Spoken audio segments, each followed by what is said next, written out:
Porter Manor has withstood many a storm through the ages, and this year has been no exception. Getting rid of all the popcorn ceilings in the manor seemed to jumpstart the destructive and menacing forces.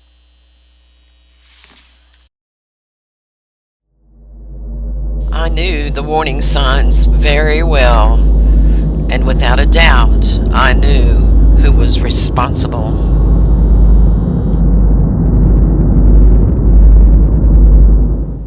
It all started one day when a hawk was soaring peacefully off the side deck at Porter Manor.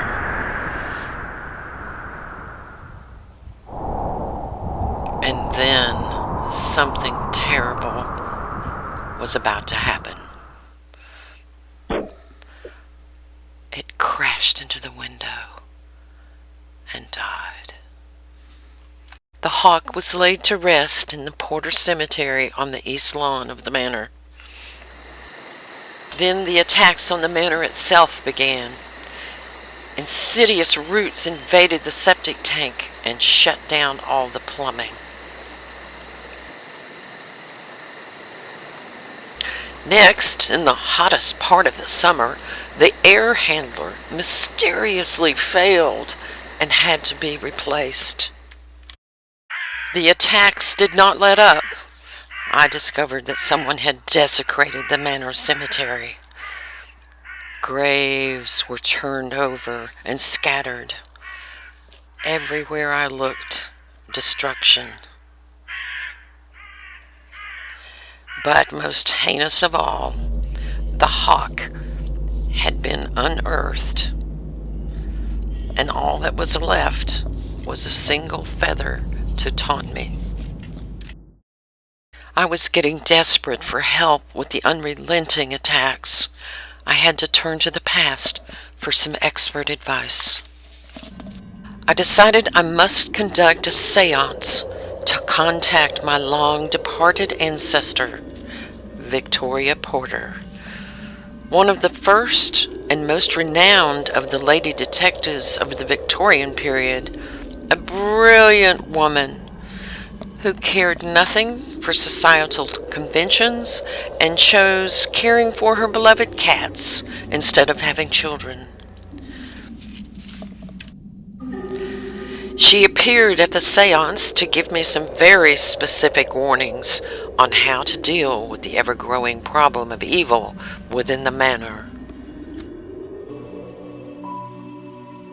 She advised me, first of all, to keep the basement door locked at all times. Then she said I must stage a funeral for her to lure evil out of hiding, and it must be very convincing. It was the basement door issue that really worried me. I knew that when my granddaughters came to stay with me, they loved going down to the basement, and that would be a real problem. Sadly, that problem came to pass. One summer day, the girls were spending the day with me, and at one point I didn't hear them at all. They weren't outside or on the back porch. And as I approached the hallway, I realized the basement door was ajar. I frantically called their names, and then they appeared at the bottom of the steps. They began to make their way up the steps. Slowly, they looked so disturbed.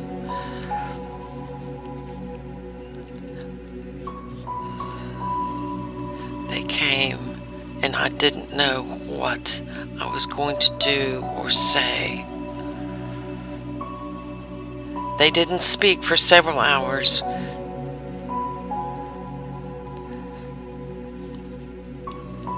And to this day, they have no memory of the event. I have noticed, though, they have not gone back to the basement since.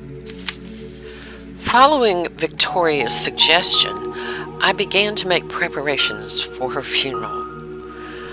Although I decided against several popular customs. One of those customs was using hair from the deceased to make jewelry, or by memorializing their departed ones in photographs. For our purposes tonight, though, I have adhered to a more conventional set of customs: the black attire and mourning veils. Mourning fans, and professional mourners, and of course the funeral procession. So now all the preparations are in place. I am beseeching you all, as mourners and concerned supporters of Porter Manor, and the stalwart fighters of evil, to join me as we make our way to the East Lawn and lay to rest our beloved Victoria Porter, and do what must be done to confront and conquer the encroaching evil. Let us form a procession and proceed.